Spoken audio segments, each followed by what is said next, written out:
Odia hints ତରଫରୁ ସମସ୍ତଙ୍କୁ ପୁଣି ଥରେ ସ୍ୱାଗତ। ଆଜି ଆମେ ଜାଣିବା ପ୍ଲସ୍ ଟୁର ତୃତୀୟ ପର୍ଯ୍ୟାୟ ଆଡ଼ମିସନ୍ ବିଷୟରେ। ଥାର୍ଡ଼ ଫେଜ୍ ଆଡ଼ମିସନ୍ ଯେଉଁ ରହିଛି ତା ବିଷୟରେ ଆଜି ଆମେ ଜାଣିବା। ପ୍ରଥମ ପର୍ଯ୍ୟାୟ ଆଡ଼ମିସନ୍ ସରିଯାଇଛି, ତା'ର ସ୍ପଟ୍ ସିଲେକ୍ସନ୍ ବି ସରିଯାଇଛି। ତାପରେ ପରେ ଦ୍ୱିତୀୟ ପର୍ଯ୍ୟାୟ ଆଡ଼ମିସନ୍ ବି ସରିଗଲାଣି, ଆଉ ତା'ର ସ୍ପଟ୍ ସିଲେକ୍ସନ୍ ବି ସରିଗଲାଣି, ତା'ର କ୍ଲାସ୍ ଷ୍ଟାର୍ଟ ହେଇଗଲାଣି।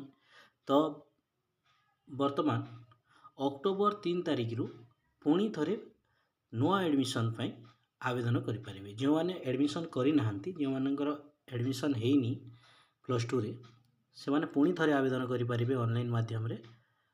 ସେଟା ଷ୍ଟାର୍ଟ ହେଇଛି 3 ଅକ୍ଟୋବର 2025ରୁ। ତା'ର ଲାଷ୍ଟ ଡେଟ୍ ଅଛି 17 ଅକ୍ଟୋବର 2025 ଯାଏଁ। 17 ଅକ୍ଟୋବର 2025 ଯାଏଁ ତୃତୀୟ ପର୍ଯ୍ୟାୟର ଆଡ଼ମିସନ୍ ପାଇଁ ପିଲାମାନେ ଆବେଦନ କରିପାରିବେ। 22 ଅକ୍ଟୋବର 2025 ଅପରାହ୍ନ 2 ଘଣ୍ଟା ସମୟରେ ତା'ର ମେରିଟ୍ ଲିଷ୍ଟ ଆସିବ। ଯେଉଁମାନେ ସିଲେକ୍ସନ୍ ହେବେ, ଯେଉଁମାନେ ତୃତୀୟ ପର୍ଯ୍ୟାୟ ଆଡ଼ମିସନ୍ରେ ସିଲେକ୍ସନ୍ ହେବେ, ସେମାନଙ୍କର ଲିଷ୍ଟ ଆସିବ 22 ଅକ୍ଟୋବର 2025 ଅପରାହ୍ନ 2 ଘଣ୍ଟା ସମୟରେ।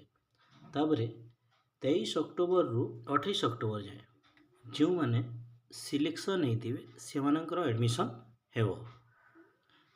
ଯେଉଁମାନେ ସିଲେକ୍ସନ୍ ନ ହୋଇ ୱେଟିଂରେ ରହିଯାଇଥିବେ ସେମାନଙ୍କ ପାଇଁ ପୁଣି ଥରେ ରେଜିଷ୍ଟ୍ରେସନ୍ ହେବ। ଯେମିତି ସ୍ପଟ୍ ସିଲେକ୍ସନ୍ ରେଜିଷ୍ଟ୍ରେସନ୍ ହୁଏ, ସେଇଟା 29 ଅକ୍ଟୋବର 2025 10ଟାରୁ 30 ଅକ୍ଟୋବର 2025 ଦିନ 3ଟା ଯାଏଁ ସେମାନେ ରେଜିଷ୍ଟ୍ରେସନ୍ କରିପାରିବେ, ପୁଣି ଥରେ ରେଜିଷ୍ଟ୍ରେସନ୍ କରିପାରିବେ।